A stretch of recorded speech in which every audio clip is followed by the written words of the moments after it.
Imagine a place where the clouds drift low enough to touch, where pine-scented air fills your lungs, and every sunrise feels like a personal invitation from the mountains.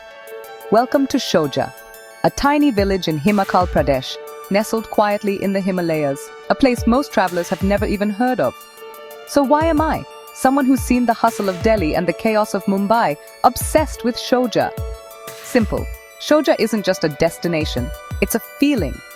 You don't arrive here, you drift, almost as if the winding roads and thick forests are leading you back to something you lost, maybe a piece of peace, or maybe just yourself. The story begins with the journey. Picture this, a winding drive from out, twisting through forests that feel untouched by time.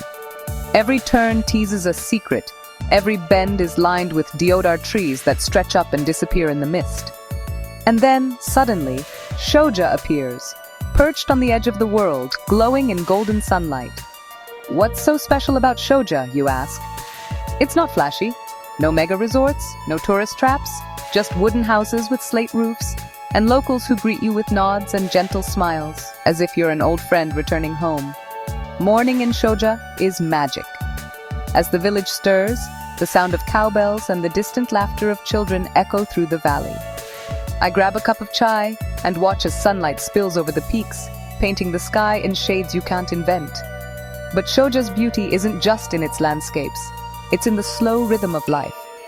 You'll find yourself hiking through wildflower meadows, stumbling onto hidden waterfalls, or just sitting on a weathered bench, listening to the whisper of the wind. Time stretches here. Hours feel like days, and you start to notice the small things. The pattern of moss on an old wall, the way clouds wrap around the hills, the laughter shared over a bowl of steaming Rajma Chawal. If you're an adventure lover, the Jalori Pass hike is a must. The trail winds past ancient temples and dense forests, opening up to views that make you forget every photo you've ever seen of the Himalayas.